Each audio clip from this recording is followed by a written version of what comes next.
Hey everyone, welcome back to the channel. I am W2Best and I make videos about tech, travel and inspiration. Right now I am out traveling. I'm currently in London. I'm gonna take a quick trip up to Edinburgh and then I'm heading to Paris afterwards. I've been meaning to make a video for a while about the new Acer Swift 5 that was announced a few months ago, but that doesn't seem to have come out on the market yet.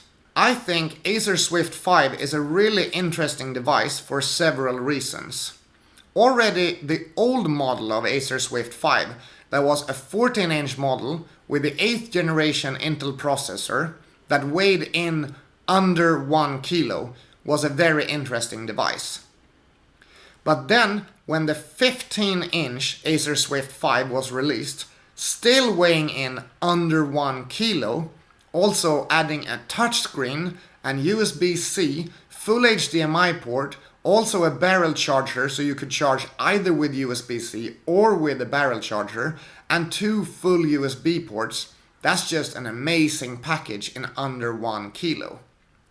What many people might not have known about is that it also had space for an extra NVMe SSD inside of it, making it almost a complete travel package, except the fact that it didn't have Thunderbolt and it didn't have a dedicated GPU option.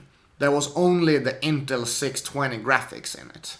The new Acer Swift 5 that was just announced is a 14-inch computer, still weighing in under 1 kilo, but it has Thunderbolt and it has the dedicated GPU, making it an amazing small package for using as I am traveling a lot, working a lot on the road. I need a lightweight computer that is still powerful enough to do the different tasks that I want the computer to be able to do.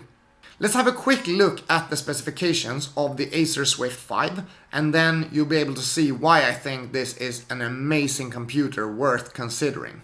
As you can see, it's available in 2 different colors, either the blackish version or the white grayish version. They specify a few things in the beginning.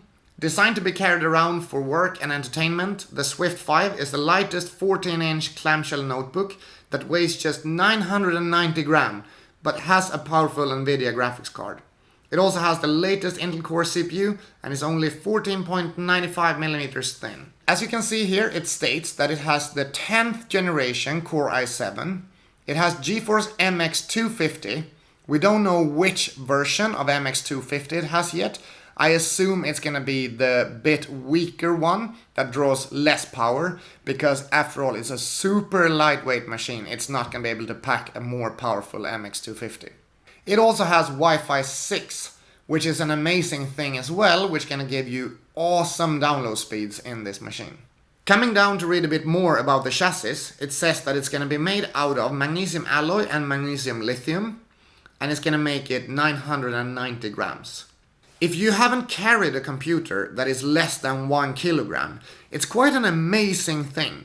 You pick it up and it feels like it's an empty shell, that there's nothing in it. But then you realize that it's an actual working computer, and it is after all also a powerful computer, not only like a simple ultrabook or anything. I mean, it's not very long ago that you would get an ultrabook that had weak, almost tablet-like components at this kind of weight. And now we can get a full powerhouse computer at sub 1 kilo. I think it's so amazing to see. You can also see that they have an IPS touchscreen with 86.4% screen to body ratio, and it's rated at 300 nits of brightness. That's a really good screen as well. I appreciate that it's touchscreen. I don't often use touchscreen, but when you need to use it, for example to sign a document, it's awesome to have that touchscreen functionality when it is available. They say here that it has all-day power. I wouldn't be too sure about the battery, since now they're gonna put a lot more powerful components in it compared to the last year's model. However, the model of last year actually had decent power performance.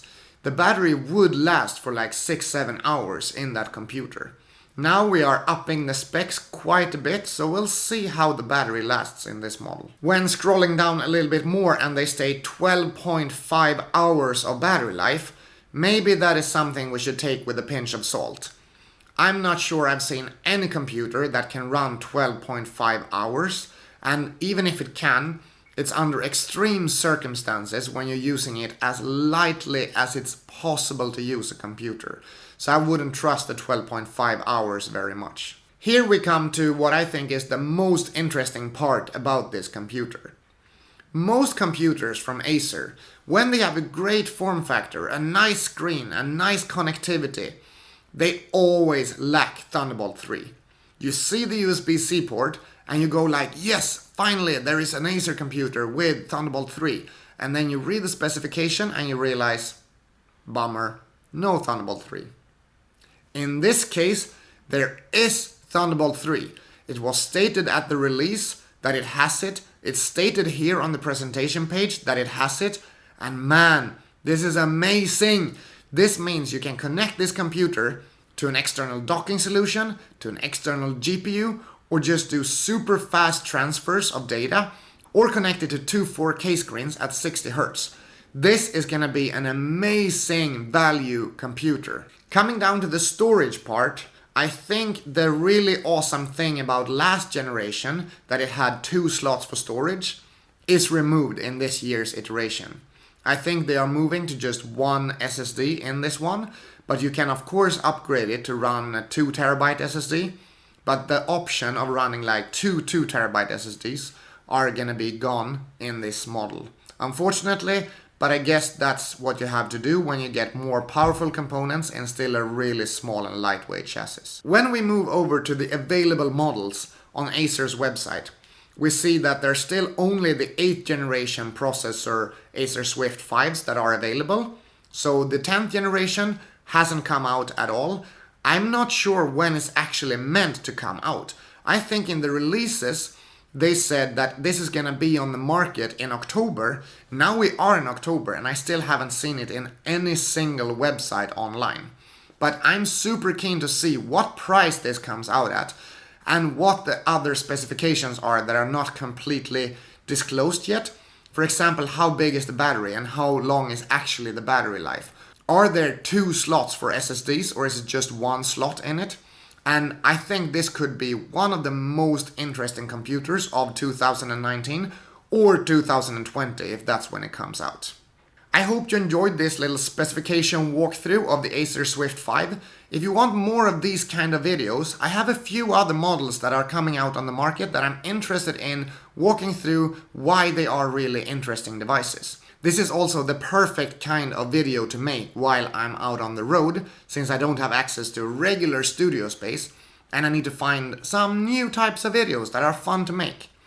This was the first kind of video I made about the Dell Inspiron 15 7000, and that's when I realized that there was a huge demand for videos about that computer, bought it and started making the videos about the computer.